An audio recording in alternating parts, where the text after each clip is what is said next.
Hello, my name is Daniel. Thank you for joining. Today, I'm going to talk about a lovely subject. I'm going to talk about love. Okay? Aujourd'hui, on va parler de l'amour. Everybody knows love. Tout le monde connaît love, l'amour. Everybody is in love. Tout le monde d'amour.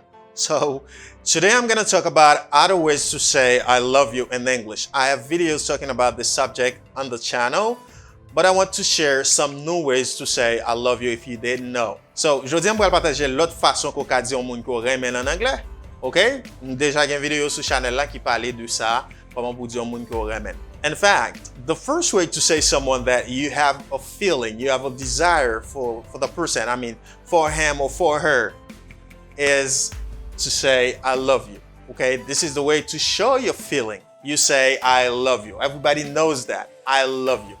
But not only this, we got other ways to say, I love you in English. Today, we are talking about how to say, I love you in other ways. Aujourd'hui, on a parlé de comment capable dire, moi remets dans l'autre façon à part de I love you. I know some people might say, I don't want to use I love you because this is a common expression. I know that. If you don't want to use I love you, there are plenty of ways that you can say. Let's go now to other ways to say I love you. If you don't want to say I love you, you can say I really fancy you.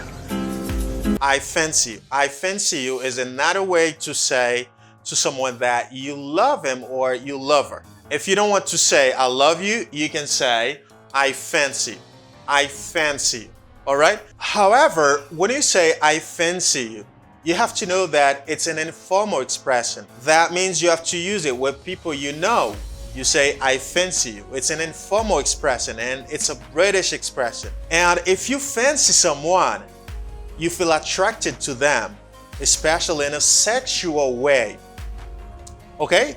That you have to use fancy with people you know. For example, I think Steve fancies you. Somebody else can say that to you. I think Steve fancies you. Okay?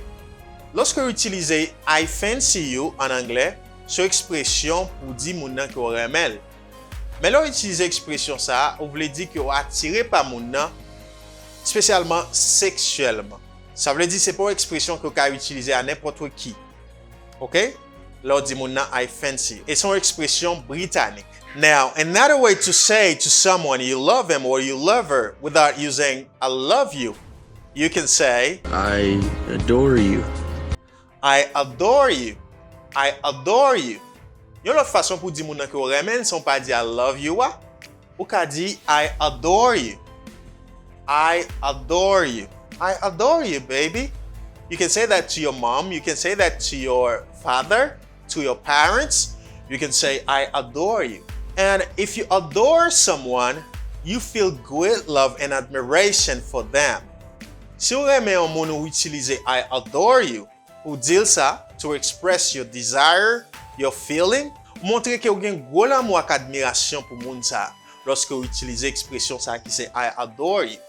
I adore you, man. I adore you, mom. I adore you, brother. You say I adore. Adore. For example, she adored her parents and would do anything to please them.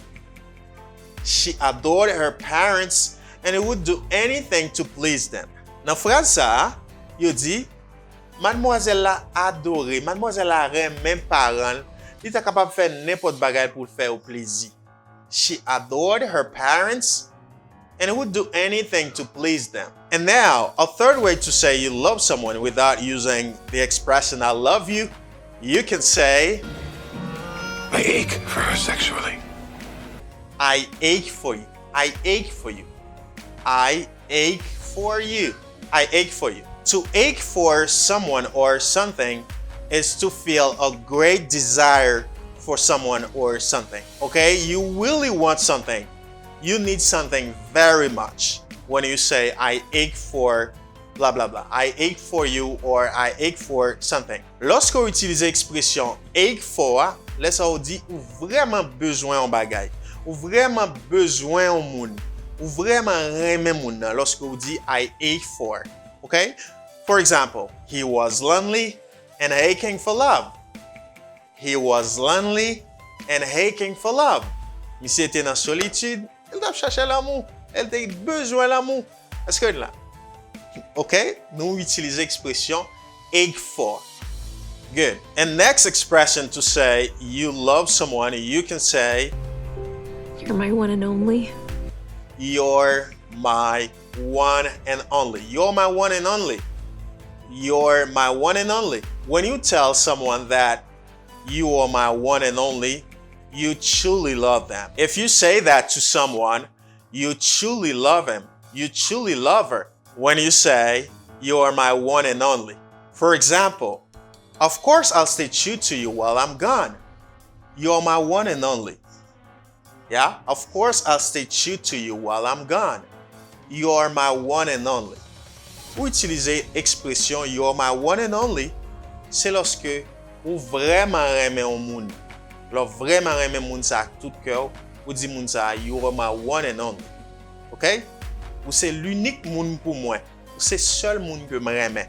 You are my one and only. All right? And next expression is Would die for him.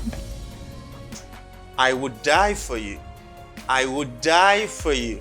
L'autre expression qu'a utilisé pour dire mon remel, sans qu'on pas dire I love you, ou qu'a dire I would die for you. You can say I would die for you when you accept to die in order to save or help someone you love.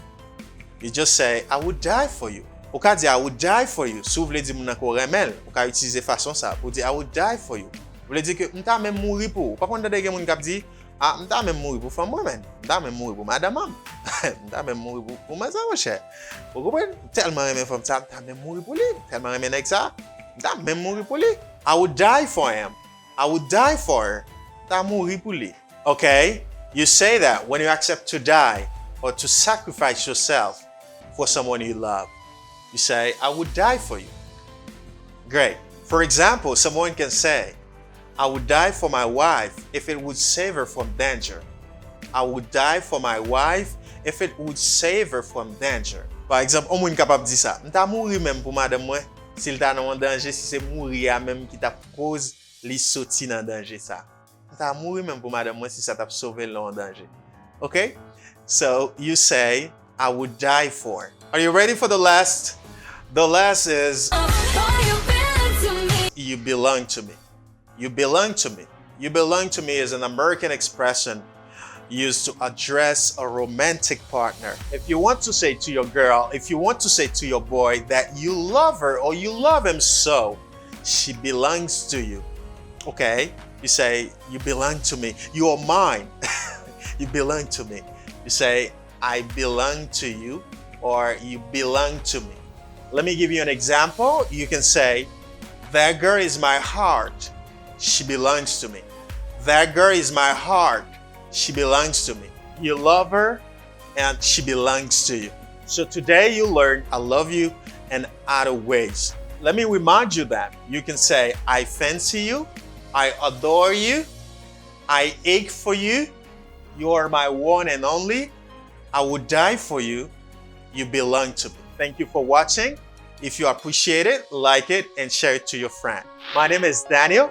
Catch me in another more interesting video.